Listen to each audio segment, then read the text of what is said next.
ICC world cup 2023 जो इस वक्त कहीं ना कहीं चल रहा है, तो उसमें अगर हम देखें अब तक लगभग 36-37 करीब मैचेस हो चुके हैं, लेकिन उसमें गिने चुने हमें एक या दो मैचेस ऐसे मिले हैं अभी तक जो बहुत ही ज़्यादा थ्रिलिंग और हाईली कंटेस्टेड रहे हैं, 2-3 मैचेस को छोड़कर। लेकिन अगर हम बात करें ये आज का जो मैच रहा है एशिया रीजनल फाइनल्स में नेपाल वर्सेस ओमान, ये कहीं ना कहीं पूरे वर्ल्ड कप के सारे जो कंटेस्टेड मैचेस रहे हैं उन सब पे भारी रहने वाला है। जिस तरीके का गेम आज देखने को मिला दोनों टीमों की तरफ से इस फाइनल में, जिस इतनी ज़्यादा मार्जिन ऑफ इधर कम था दोनों के बीच में कि ये गेम को सुपर ओवर तक लेके जाना पड़ा और वहां पर कहीं ना कहीं जाके रिजल्ट जरूर आया। लेकिन कहना होगा कि ओमान और नेपाल दोनों को थैंक यू सो मच कि इस तरह का बेहतरीन क्रिकेट जो आपने प्रोवाइड कराया इस फाइनल में, जो कि एक तरह से फॉर्मेलिटी भरी मैच था, बस ये ट्रॉफी कौन उठाएगा, लेकिन सिर्फ ट्रॉफी की बात नहीं रह गई। जो मैच प्रोड्यूस हुआ है और जो क्राउड ने भी पूरा इन्वॉल्वमेंट लिया है, कमाल का रहा है, बहुत ही शानदार रहा है, बहुत ही बेहतरीन कह सकते हैं कि मैच रहा, फुल एंटरटेनिंग, फुल थ्रिलिंग और फुल क्रिकेट से भरा हुआ। अगर हम दोनों इनिंग्स की बात करें, दोनों को क्रेडिट जाएगा, नेपाल को भी और ओमान को भी। रिजल्ट डेफिनेटली यहाँ ओमान के हाथ रहा और कहना होगा ओमान इकलौती टीम रही इस एशिया रीजनल फाइनल्स में जिन्होंने डोमिनेट किया है, एक भी मैच वो हारे नहीं है। आप देखिए पहले उन्होंने नेपाल के खिलाफ 145 रन डिफेंड कर उस मैच को जीता, उसमें तो इससे 40 रन करीब कम भी थे, और आज 180 करीब उन्होंने 180 प्लस के ऊपर करीब उन्होंने चेज भी कर ली, लगभग एक रन से वो रह गए, लेकिन एट द एंड उस स्कोर तक पहुंचे जरूर। और फिर उसके बाद सुपर ओवर में आप देखेंगे तो फिर उन्होंने डोमिनेट, बिल्कुल पहले उन्होंने 21 रन बनाए और उसके बाद नेपाल को सिर्फ 10 रन के अंदर रोक दिया, तो वहां पर भी सुपर ओवर में 11 रन से जीतना वो अपने आप में एक डोमिनेट है। तो ओमान ने through out the tournament dominate किया है हर टीम पे, इंक्लूडिंग होस्टिंग टीम, जिनको उन्होंने एक बार नहीं बल्कि सीजन फाइनल में 2 बार मात दी है, और एक दिन एक ग्रुप स्टेज के लास्ट मैच में ओमान वर्सेस नेपाल और एक आज इस फाइनल में भी। तो कांग्रेचुलेशंस ओमान इस टूर्नामेंट को जीतने के लिए, और जिस तरह से आपने जीता वो काबिले तारीफ है। डोमिनेट किया है ओमान ने, एक न्यूट्रल वेन्यू पे जाकर इस तरह से परफॉर्मेंस देना, डेफिनेटली परफॉर्मेंस जो है वो काबिले तारीफ है। ओडीआई में ओमान का ये परफॉर्मेंस हम सब देख चुके हैं, क्रिकेट वर्ल्ड कप का जो फर्स्ट राउंड रहा था जबरदस्त गए थे, शुरू के 15-20 मैच उनके ऐसा ही डोमिनेट वो कर रहे थे। लेकिन टी20 में कहीं ना कहीं टीम लगा रही थी, टी20 में जो रिसेंटली अफगानिस्तान एक टूर उनके साथ हुआ वो तो अब निकल कर आ रहा है कितना प्रॉफिटेबल, गल्फ टी20 चैंपियनशिप जो टीम ने खेली वो अब निकल कर आ रहा है कितना प्रॉफिटेबल रहा है। तो वहां पर उन्होंने जीता और अफगानिस्तान के खिलाफ जो गेम्स खेले उसका जो फ्रूट है वो फाइनली अब निकल कर आया, और अब इससे और हमें देखने को मिल सकता है कि ओमान आने वाले वक्त में आगे जाकर और बड़ी बड़ी टीम्स को यहाँ पर टारगेट करे और इसकी तैयारियों के लिए ये लेकर आया। लेकिन जो तैयारियां उन्होंने की थी वो उसका रिजल्ट आज फाइनल के सामने आया। टी20 वर्ल्ड कप में तो पहुंच ही गए थे, वो उसी दिन आ गया था, लेकिन आज यहाँ पर जो गेम को ट्रॉफी को जीतकर न्यूट्रल वेन्यू में ये अपने आप और होस्ट को 2 बार हराना, आप ये सारे सर्कमस्टेंसेस देखिए, 2 बार हराना बिल्कुल भी कोई आसान काम नहीं था यार। आपके ये रिएक्शन इस गेम पे? नहीं, बहुत बड़ी जीत है। अब आप सोच कर देखिए, कोई होस्टिंग हो और वहाँ आईसीसी इवेंट हो रहा हो और वहाँ पर जाकर कोई दूसरी टीम वहाँ जाकर ऐसे दबदबा वाला एक परफॉर्मेंस दे, एक डोमिनेशन दिखाए अपना, तो वाकई में उसकी तारीफ होनी चाहिए, बिल्कुल बनती है। और जिस तरीके से ओमान ने क्रिकेट खेला है इस पूरे रीजनल फाइनल में, एशिया रीजनल फाइनल्स में, वो कमाल का रहा है और अनबीटन वो गए हैं और ट्रॉफी भी अपने साथ लेकर गए। बिल्कुल तो सही कहा, कांग्रेचुलेशंस ओमान को फिर से एशिया रीजनल फाइनल्स का अल्टीमेट चैंपियन बनने के लिए। लेकिन दोनों ही ओमान और नेपाल दोनों ही टी20 वर्ल्ड कप पहुंच चुके हैं, जो मेन मकसद था वो हो चुका है। लेकिन इस मैच में जानने की कोशिश करते हैं कि आखिर इस मैच में जो थोड़ी बहुत खामियां रही हैं वो क्या कुछ रही हैं, टीम नेपाल जो है मैच हारी किस वजह से है और ओमान मैच जीता किन रीजंस की वजह से। चलिए इसे जानने की कोशिश करते हैं। सबसे पहले आपको बता दें, ज्यादा हार्श होने की जरूरत नहीं है, यहाँ पर एनालिसिस भी हम नॉर्मली रखने वाले हैं, क्योंकि अब इस मैच में इतना घुसना, क्योंकि जो मेन मुद्दा था वो था मकसद टीम्स का क्या था। जी हाँ, बिल्कुल नहीं, बस ये कहना है मेरा कि मकसद आखिर इस एशिया रीजनल फाइनल्स का था टी20 वर्ल्ड कप 2024 में पहुंचना। अगर वो नहीं होता और ये मैच जीत जाते, ट्रॉफी ले जाते, तो ऑब्वियसली आप यहाँ हो जाते हैं। लेकिन अगर वही चीज़ नहीं होती तो सारे फैंस और सारे जो सपोर्टर्स हैं वो काफ़ी निराश भी होते। लेकिन जो मेन मकसद था, मेन मोटो था इस टूर्नामेंट का, वो दोनों ही टीमों ने पाया है। बिल्कुल, ये चेरी ऑन द केक हो गया ओमान। बिल्कुल सही कहा आपने, ये आपने सही लगाया। जब केक बनाते हैं तो ऊपर से जो थोड़ी सी नरिशिंग वगैरह होती है, ये हो गया ओमान। और एक चीज और हो गई कि उन्होंने होस्ट को दोबारा हराया, ये अपने आप में कहीं ना कहीं, और इस बार उन्होंने चेस करते हुए हराया। खैर चलिए अब एनालिसिस पे आते हैं, नॉर्मल एनालिसिस रखने की कोशिश करते हैं, एंड लेकिन नॉर्मल में भी फेस बाय फेस कंपैरिजन तो मस्ट रहेगा जरूर। 47 पे पहले नेपाल ने बल्लेबाजी की, तो 1 से 6 ओवर में उन्होंने बनाए 47 रन, 1 विकेट के नुकसान पर। वहीं यूएई ने माफ कीजिएगा ओमान ने, जी हाँ, 1 से 6 ओवर में 62 रन बनाए और 1 विकेट का नुकसान उन्हें हुआ। तो पहला फेस यहाँ पर ओमान जीतता हुआ गया। उसके बाद हम देखें यहाँ दूसरा फेज 7 से 15 का, तो यहाँ पर 74 रन नेपाल ने बनाए और एक विकेट का माफ कीजिएगा 63 रन बनाए। जी हाँ, काफ़ी नंबर्स का थोड़ा इधर हो जाता है। 63 रन बनाए उन्होंने और 3 विकेट का नुकसान यहाँ पर नेपाल को उठाना पड़ा। वहीं पर ओमान ने 68 रन इस फेज में बनाए 7 से 15 में और एक विकेट सिर्फ उनका गिरा। तो ये फेज भी ऑब्वियसली ओमान के नाम गया और दोनों फेज ओमान ने अपने नाम किए। वहीं तीसरा डेथ फेज की अगर हम बात करें 16 से 20 की, तो यहाँ पर थोड़ी सी जो है गाड़ी उल्टी है। यहाँ पर नेपाल ने इस फेज को जीता है। 74 रन सिर्फ 2 विकेट के नुकसान पर नेपाल ने बनाए हैं। और वहीं ओमान के लिए ये फेज बहुत ही हॉरेबल गया था। उन्होंने 54 रन बनाए ज़रूर, लेकिन 7 विकेट अपने उन्होंने गंवा दिए। बिल्कुल, तो कहीं ना कहीं ये कहा जा रहा है क्योंकि उनको 5 ओवर में 54 रन ही चाहिए थे, माफ कीजिएगा 55 रन चाहिए थे मेरे ख्याल से, और उन्होंने 54 बना दिया और मैच जो है वो टाई हो गया। अब यहाँ पर एक चीज़ गौर करने वाली बात है, फर्स्ट फेज घूम फिर कर कहानी वहीं आ जाती है। आपको याद होगा ट्राई नेशन सीरीज के फाइनल में फर्स्ट फेज जो है वो बहुत खराब गया था, टीम का कोई विकेट नहीं मिला था, रन्स भी काफी गए और टीम वो फाइनल हार गई। और आज भी कुछ वैसा ही देखने को मिला है। अब आप सोचेंगे यहाँ पर एक विकेट जरूर गिरा है, लेकिन आप देखिए जो सबसे ज्यादा डिफरेंस रहा है ना फेज बाय फेज में, वो रहा है पहले और फर्स्ट फेज का। पहले फेज में नेपाल ने 47 रन किए और ओमान ने 62 रन किए। 15 रन का भारी डिफरेंस है T20 में 15। उसके बाद आप सेकंड फेज में देखेंगे 5 रन का अंतर है दोनों में, और तीसरे फेज में तो ओमान नेपाल ने डोमिनेट कर दिया, बहुत रन से वो दूर रहे। जो फर्स्ट फेज में इतनी ज्यादा थोड़े रन ज्यादा हो गए, 6 ओवर में 62 रन डिफेंड करते हुए, ये कहीं ना कहीं एक सबसे बड़ा डेंट जरूर लगा कि टीम जो है 185 का स्कोर करने के बावजूद भी कहीं ना कहीं उससे पहले ओमान को रोकने में नाकामयाब रहे। जबकि डेथ फेज में पूरी कोशिश की गई बॉलर्स की तरफ से, और ओमान के बैट्समैन ने भी पूरे अपनी जान लगा दी कि हम ये मैच जीतेंगे ही नहीं, पूरी कोशिश कर रहे थे वो खराब शॉट्स खेल के, लेकिन एट द एंड ये मैच टाई पे जाके रुका।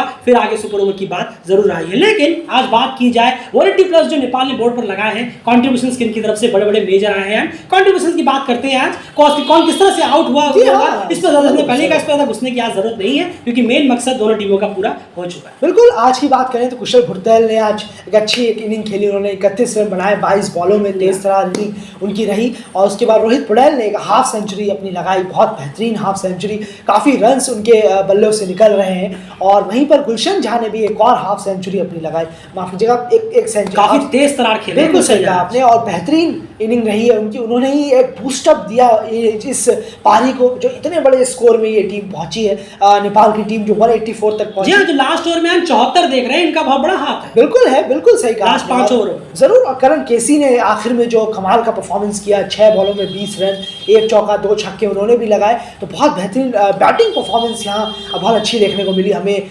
नेपाल की तरफ से। काफ़ी अच्छी बॉलों में भी काफ़ी 4s और 6s मारे हैं नेपाल ने। काफ़ी ज़्यादा बेहतरीन यहाँ पर बैटिंग परफॉर्मेंस रही है इन बल्लेबाजों की। बिल्कुल, यहाँ पर आसिफ, संदीप जोरा, कुशल मल्ला और विवेक यादव, इनकी तरफ से आज कहीं ना कहीं कंट्रीब्यूशन नेपाल को मिल नहीं पाया। एक चीज जरूर यहाँ पर हम फिर भी कहना चाहेंगे, संदीप जोरा को मेरे ख्याल से टाइम सीरीज से लेकर अब तक शायद 3-4 मौके उन्हें मिले हैं, बैटिंग में भी वो आए हैं और बहुत सारे ओवर्स भी उनके पास पड़े थे, लेकिन उन्होंने कभी भी कंट्रीब्यूट नहीं करके दिखा पाया, वो ना ही वो इंप्रेस कर पाए इस पूरे ट्रांस सीरीज से लेकर अब तक रीजनल फाइनल्स में। तो संदीप जोरा कहीं ना कहीं डिसअपॉइंटिंग नाम जरूर होते हैं बैटिंग यूनिट पे, जिन्होंने एक बार भी एक परफॉर्मेंस ऐसी नहीं थी जिनको आप कह सके चलिए आज के दिन संदीप जोरा ने काफी इंप्रेसिव परफॉर्मेंस दी है, ऐसा एक बार भी हमें देखने को या कहने को मिला नहीं। एंड ओमान की बॉलिंग की बात कर लेते हैं। जरूर, देखिए फयाज भट्ट, शकील अहमद और महरन खान, ये 3 बॉलर्स ने सारा खेल बिगाड़ा है ओमान के लिए। हम देखें फयाज भट्ट ने 4 ओवर में 63 रन दिए, 63, कोई विकेट नहीं मिला उन्हें, और जिस तरीके की लाइन और लेंथ उनकी थी, हॉरेबल थी, बैड डे रहा उनके लिए। शकील अहमद अच्छा कराते हैं, लेकिन आज फिर बहुत पुअर उनकी बॉलिंग रही है। 3 ओवर में 30 रन और महरन खान 1 ओवर में 13 रन। तो ये 3 बॉलर्स काफ़ी ज़्यादा जो रन्स के लिए गए हैं ओमान के लिए। वहीं बिलाल खान ने 4 ओवर में 26 रन 3 विकेट निकाले।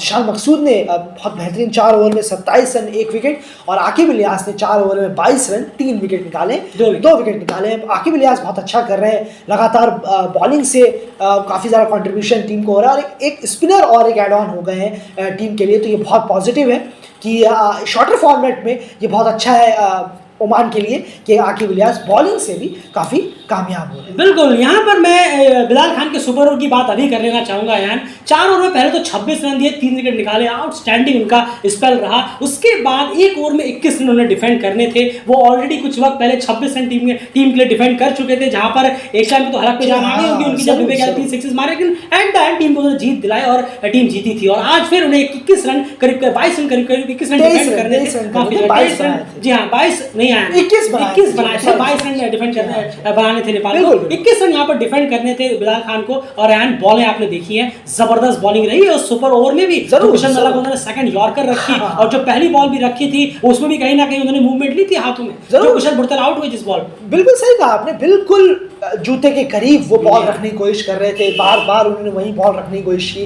ज़्यादातर बॉलें वही थी कि जूते के करीब, वो बैट्समैन का जो जूता है उसके करीब वो रखे उस बॉलों को, और बहुत अच्छा वो कामयाब भी हुए हैं। 2-3 बॉलें जो पड़ी हैं, एक कुशल भुरतेल को उन्होंने डाली, कुशल मल्ला को उन्होंने डाली, तो वो काफ़ी कामयाब भी रहे हैं। वहाँ से एक चौका भी उठाया एक बॉल के लिए, जैसे कुशल मल्ला ने मारा सीधे का एक चौका, तो कुछ बॉलें मिस हो गई, लेकिन जो ज़्यादा बॉलें चाहिए थी आपको ऑब्वियसली वो डार्ट पे गिरी हैं बिल्कुल, जहाँ पर ओमान चाहता था और बिलाल खान भी चाहते थे। बिल्कुल, अविनाश बोरा भी कहीं ना कहीं कुछ यही ट्राई कर रहे थे कि वो वाइड यॉर्कर रखे, जिस वजह से उन्हें एक बार कहीं ना कहीं वो बाल बचे, लेकिन वो वाइड थी नहीं, लेकिन उसके बाद वो वाइड कहीं ना कहीं मिल गई। वो वाइड यॉर्कर ट्राई कर रहे थे, वो भी यॉर्कर ट्राई कर रहे थे, लेकिन अनफॉर्चुनेटली 3 बॉलें ऐसी पड़ी जो यॉर्कर डालने की कोशिश में बहुत ही ईजी जूसी फुल टॉस मिल गई। 2 तो जूसी फुल टॉस थी जिसमें 6 गिरा, तीसरी लो फुल टॉस थी जिसमें ऑफ स्टंप की तरफ, मिड ऑफ की तरफ, लॉन्ग ऑफ की तरफ सॉरी, एक 6 कहीं ना कहीं लगा और वहां पर लगा कि हाँ स्कोर अब काफी ज्यादा बड़ा हो गया है। तो ये रहा बिलाल खान की जो डिफेंड रहा है वो एक्स्ट्रा ऑर्डिनरी रहा है। एंड ओमान जब चेस करने के लिए स्कोर को उतरा तो किस तरह से आप कॉन्ट्रीब्यूशंस क्या रहे हैं आज मेजरली, वही जान लें। नहीं जरूर, देखिए ओमान अच्छा जा रहा था, बहुत बेहतरीन जा रहा था, लेकिन एक डेथ फेस में ही उन्हें सबसे ज़्यादा दिक्कत हुई है। खराब क्रिकेट खेली, बिल्कुल सही कहा आपने। आप देखेंगे कश्यप प्रजापति को 63 रन बनाए उन्होंने 52 बॉलों में, बहुत बेहतरीन। जिशान के साथ, आकिब के साथ उनकी पार्टनरशिप भी हुई थी, बहुत अच्छी। आकिब ने भी 33 रन किए, निराश नहीं किया उन्होंने। एक बेहतर मैच में रन्स करना, इंपॉर्टेंट मैचों में रन करना, तेजी से रन करना, बिल्कुल सही, वो जारी है। क्वालिटी प्लेयर है, वो कंसिस्टेंसी बार बार दिखा रहे हैं अपनी, बहुत अच्छा है, बेहतरीन है।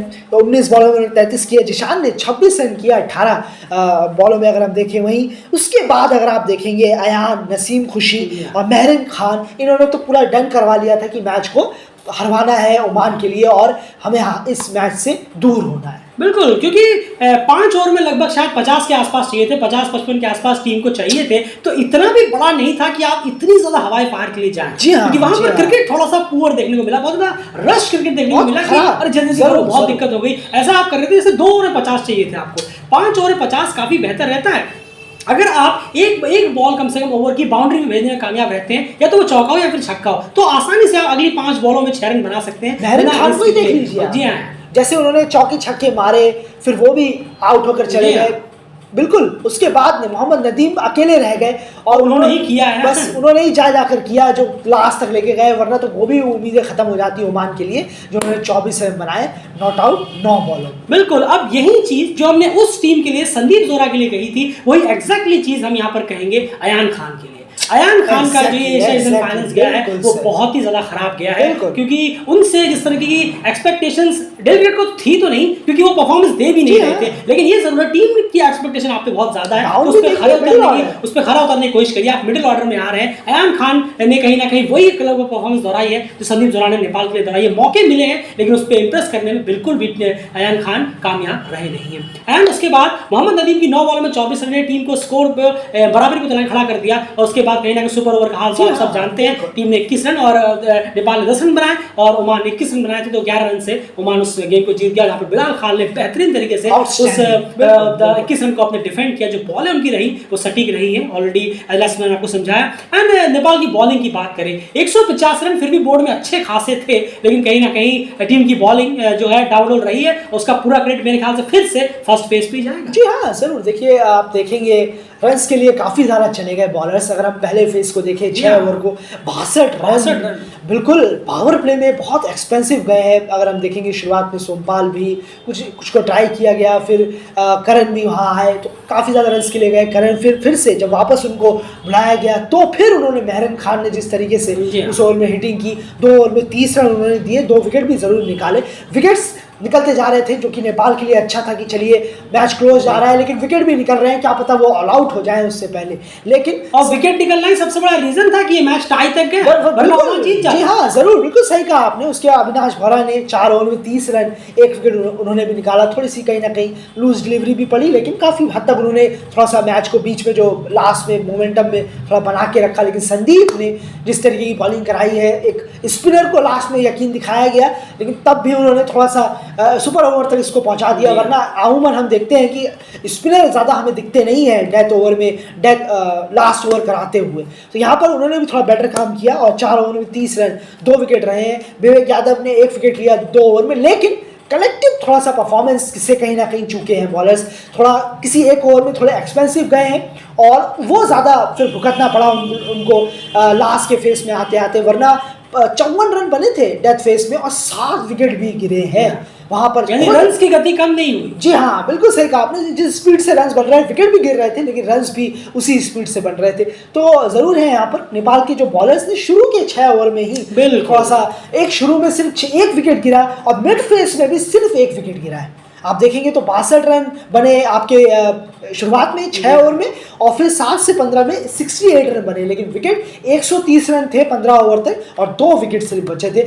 ये जो 8 विकेट बचे हैं, इसका काफ़ी ज़्यादा कॉन्फिडेंस जो गया वो ओमान को गया कि भाई 8 विकेट है, चलो मारना शुरू करते हैं। कोई भी बॉलर आएगा देखा जाएगा, कैसी ही बॉल आएगी देखी जाएगी। एग्जैक्टली वही सोच यहाँ ओमान की थी और उन्होंने 54 रन भी बना दिए, लेकिन विकेट यहाँ पर सारे गिरे नहीं जिसकी जरूरत थी नेपाल को। बिल्कुल, तो कहीं ना कहीं इसे मैच नेपाल जो है वो डिफेंड करता हुआ नजर आ सकता था। लेकिन जैसे हमने पहले ही कहा कि अगर आपने फर्स्ट फेस में यानी शुरू के 6 ओवरों में अगर आपने पकड़ बनाने की मैच की कोशिश नहीं की है तो बहुत मुश्किल हो जाती है सामने वाली टीम, बॉलिंग टीम के लिए कि उसको वापस से गेम में आए। और अगर आपकी नॉर्मल टीम के विकेट बचे हो फिर तो और मुश्किल हो जाता है। उसका एक एग्जाम्पल आज हमें देखने को मिला। लेकिन at the end super over में मैच गया और ओमान ने इस गेम को जीता और डोमिनेट किया। इस पूरे टूर्नामेंट में कोई भी टीम ओमान को इस एशियन फाइनल्स में हरा नहीं पाई। यहाँ तक कि होस्टिंग टीम 2 बार उनसे भिड़ गई, एक बार चेस करते हुए, एक बार डिफेंड करते हुए, लेकिन दोनों बार में ओमान की ही जीत हुई है। तो कहीं ना कहीं ओमान ने इससे पता चलता है कि आउट एंड आउट तीनों डिपार्टमेंट में जबरदस्त क्रिकेट दिखाया है। तो कहीं ना कहीं